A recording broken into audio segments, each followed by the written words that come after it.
Ako amin ako kasi hindi binanggit ni Brother Branham ni si Shelby Melchizedek. Pero, si Brother Branham din yung nagsabi sa quotation niya, ewan ko kung may mapapakita ako mo. Oo, no? Hindi, yung babanggitin lang ni Brother Branham, pag mayroon siyang sinabi na wala sa Biblia, kalimutan niyo yun. Hindi yan dahil gagawa tayo ng parang disregarded yung propeta. Why? Kasi as the Bible is concerned, mahalaga siya eh. Alin ang mas mahalaga dun? Wala. Kinokontra pa ni Brother Branham yung Biblia. Mayroon dito, pagka plinas dito yung wala talagang verse sa Bible na Diyos si Melchizedek. Lord. Never, wala. Lord, wala. Bible verse, directamente, direct to the point. Kahit pa yan ay Old Testament, New Testament. Ano lang yung parang magiging Diyos siya. May verse pa na tao siya. Ito na, mamaya, sasabihin ko pa yung tao. Itong verse lang na 3. A. Yan yung Hebrews 7:3. A. Wala nang iba. Yung ano, walang sayang. Ito, ano lang po to, yung magpagbabalanse lang. Hebrews 7:3. A. Without mother, without father, neither beginning of days, end of life. Pagka binasa mo naman yung quotation ni Brother Branham, sino si Melchizedek doon? Dalawang school of thoughts yung binibigay ni Brother Branham. Na parang dalawang sumasanga doon sa dalawang pagkaunawa kung sino yung Diyos at sino si Kristo. Pwede niyo po akong sampulan ng isa? Who is Melchizedek?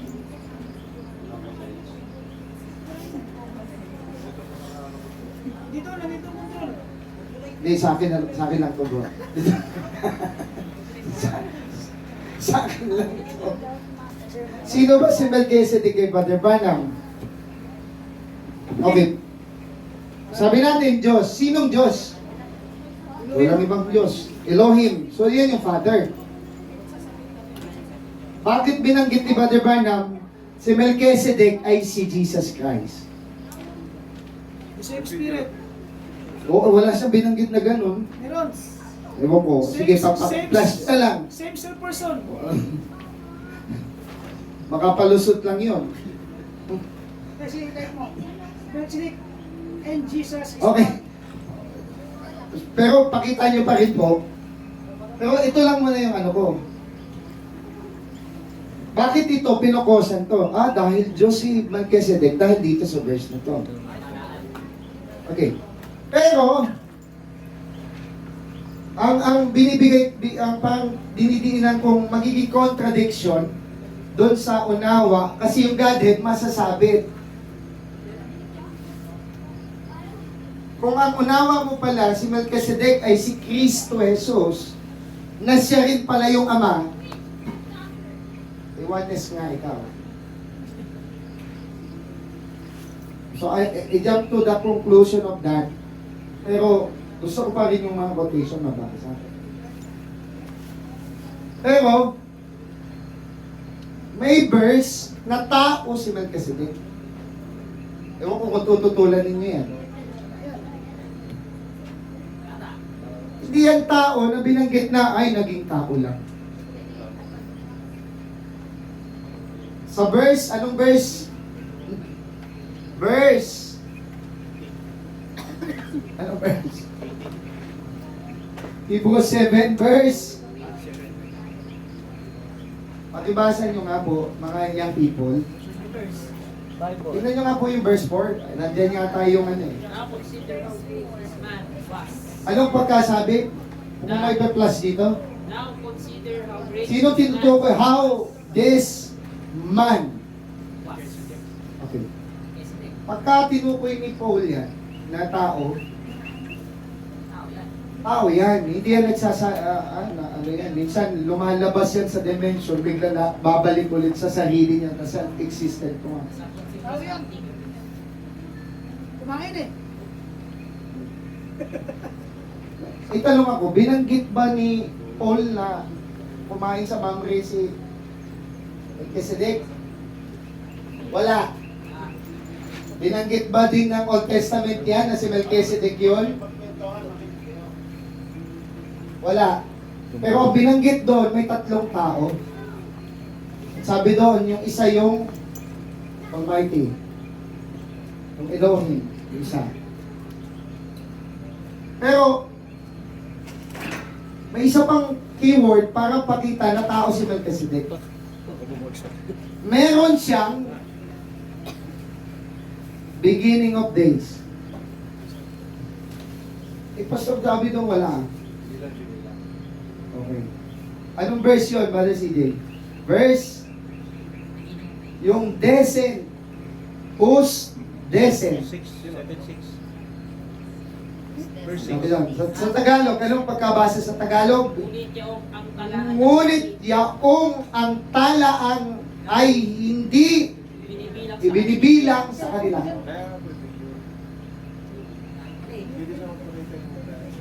Hindi dahil figure lang, hindi talaga nailagay kasi nga mahaba ang buhay. Bago ang pangalan. Pastor, bakit nga kayo dapat nag-present? Presentation po natin. Yung mga hindi ko nasabi, kayo magsabi. Ilang yung nakita ko dito? O kasi, ito medyo madugo to. Pag tinanong ako nila, sino nga yung tao yan? Si Shem. Ano ebidensya mo? Letra por letra, hahanapan tayo din. Meron naman tayong clue, pero ang isang clue dyan, many rabbi scholars believe that Shem is Melchizedek. Pero siyempre, pwedeng sabihin, hindi yan credible source eh. O, ganon. So, yun lang yung nakita ko po dito sa bandang ito. So, Wala pa. hindi siya, wala daw siyang beginning of days kasi nga, yung anointing niya nagbago. Ito na yung sasang-ayon na ako ng Diyos. Sumayon na pala eh. Yun.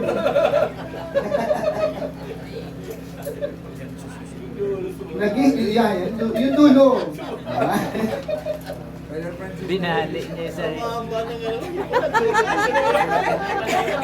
Diyos, dahil, ito na po yun. Kasi nga, nagbago yung kanyang name. Yung kanyang, yung from Shem to Melchizedek, iba yun eh. So, Melche means king of peace, king of righteousness. Kaya wala siyang pasimula ng buhay at katapusan nito. Diyos nga. Ibig sabihin yung kanyang anointing. Yan na yun. Basahin natin. Ano to? Sususok to sa ano? Doon sa garden. Acts 2:36. Sabi ni Pastor Oscar, saan mo pakita ginawang Diyos? Ginawang Diyos? O ginawang Panginoon yung anak? Sabi ko ito, Pastor, basahin. Sinong gumawa? Father, CJ, Father, ano? Pabasa ka, bro. 36. Acts 2:36. Dito. Pakatalastasin nga ng buong pan Israel na ginawa ng Diyos na Panginoon at Kristo. Sinong gumawa? Diyos na Panginoon. Sinong Diyos? Na ginawa ng Diyos na Panginoon at Ay, sino muna yung ginawa? Panginoon Sagutin mo muna ako. Sino ang gumawa? Ama. Ay, good. Ay, tama. O sino yung ginawa? Anak. Anong pangalan ng anak? Anong pangalan nung gumawa? Juba. Bakit nagbago yung pangalan? Juba. Jesus means Juba. Yung ginawa, Jesus. Yung gumawa, Jesus din. Sasabihin ni Pastor. Jesus and Jesus. Pastor, Oscar Sakit, isa lang naman pala yun eh. Siya din. Human name. Ang problema doon, may nagbigay, may binigyan. May tumanggap, may nagbibigay. May gumawa, may ginawa. Iba yung katutubong Diyos o katutubong Panginoon at katutubong tao. So, yan po yun. So, sa akin, ayoko muna magbitaw ng ano, no? Ayoko ganun eh. Kasi napipigilan ako. Ano oras?